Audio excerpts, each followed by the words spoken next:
So how does someone regain trust then? Because we were talking about this earlier. How do you regain trust and regain open communication if someone's been unfaithful or just hurting them for a couple of years in a relationship and you feel like it's not working?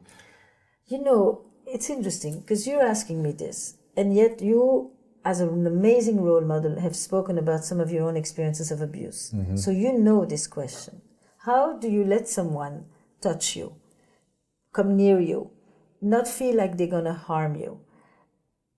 Understand the difference between caring touch and hurtful touch. Mm-hmm. Allowing yourself to experience pleasure again. Allowing yourself to surrender without thinking that while you're not on guard, nothing bad is going to happen. Really challenging. Right. Okay. But it's that same trajectory, right? It's like you begin to, first of all, well, in this case, you're child versus adult, but you hope that it's not because one person hurt you that you lose your faith in humanity. You hope that you know that there are people who are not harmful, that they really are good people that care and love. You probably trust with your eyes more open. It doesn't have the same naivete. And it depends. If you're asking me, how do I trust you again after you have cheated on me? Or how do I trust another people again? I think it's two different stories. What about the person you're in a relationship with? Look, it depends as well. Because it's hard to let go of stuff in the past, right? So it depends how long is the past. Yeah. If you and I have been together for 2 years, and this just happened, it's a different story than if you and I have been together for the past 20 years. And we have a family, and we have built a life, and we have buried parents, and we have birthed children, and we have built homes, and we have created jobs, and we have a whole life together. And in the midst of this experience happened.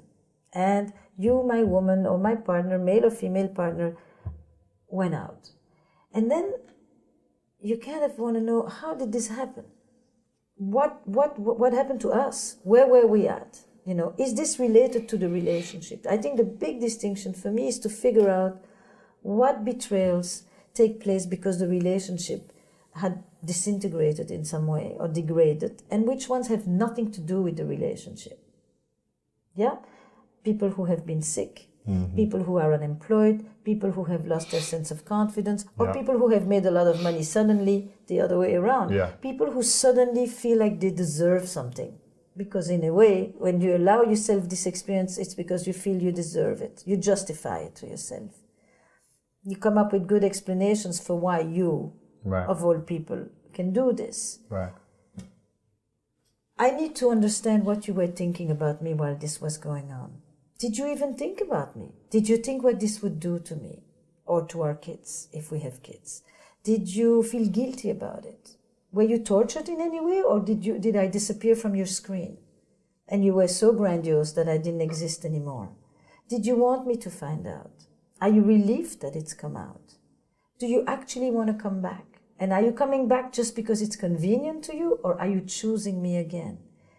I think the most important feature in the trust is not only that you won't do it again, but that you really are choosing to be with me again. And that you're not just here because it suits you, or because I make the money, or because we have a family, or because it's comfortable. Yeah.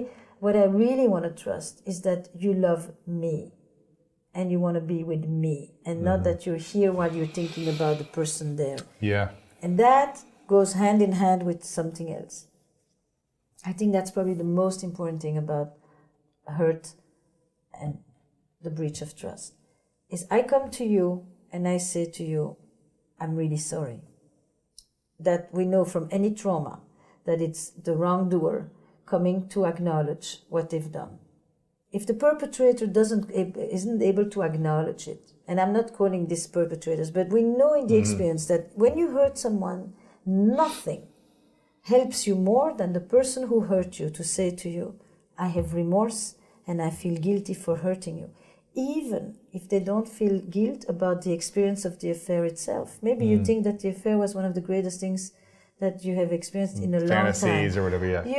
You've been a mother and a wife for the last 7 years and you haven't had a minute to think about yourself and you felt like you had completely died inside, and for the first time you reconnect with your own sensuality and your aliveness, and you remember that you're more than just a mother and just a wife, for example.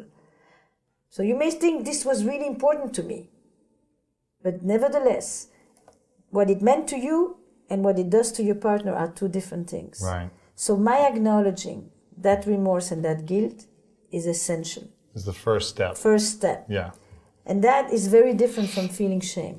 Because when I feel shame, and I feel so bad about myself, I can't believe I did this, it's more self-involvement. Right. It's more about it's like, me. You know. Make it about me so you can say it's okay or whatever, yeah. Yes, I feel so bad about myself that I can't feel bad for what I did to you. Right. Right? So I have no empathy. I still have not in the empathy. Yes. It's like you need to be able to feel bad for making the other person feel bad. Right. And that means that you can't be so bad about you because then it's all about you. Big difference between shame and guilt. Mm-hmm. Okay? Guilt is a relational responsibility. Guilt is an accountability to the other.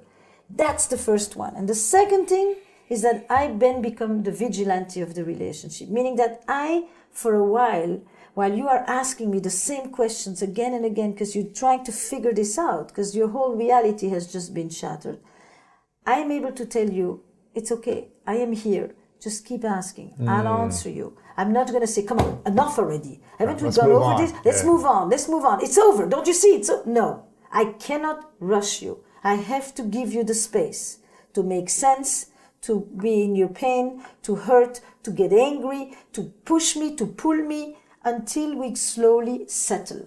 And there is a period like that of that acute crisis that you just can't push. You have to go through it because it is in the nature of the beast. It's a process. It's a process. No one's going to rationalize it right away and move on. It might take some time. Some people it takes years probably that you've been working with, where it takes years for them to fully trust again, right? But even when you say fully trust for what? Like I saw this couple last week actually, and I said, you still leave your children with him, you have your money together, you share a home together. While your mother was in the hospital in the last year, he continued to come see her every week. He still is paying for your alcoholic brother. You trust him for a lot of things. Mm-hmm. It's not one big categorical. You don't trust that he really has finished his story with this woman because you actually know that he fell in love with this woman. And you're right not to trust him. You are right because he doesn't trust himself yet. He is going to take some time to come back. And this is a very ambiguous period for the two of you, where it's very, very shaky. Because you want him back, but you know he's not fully back. And he wants to come back, but he knows he's not fully there.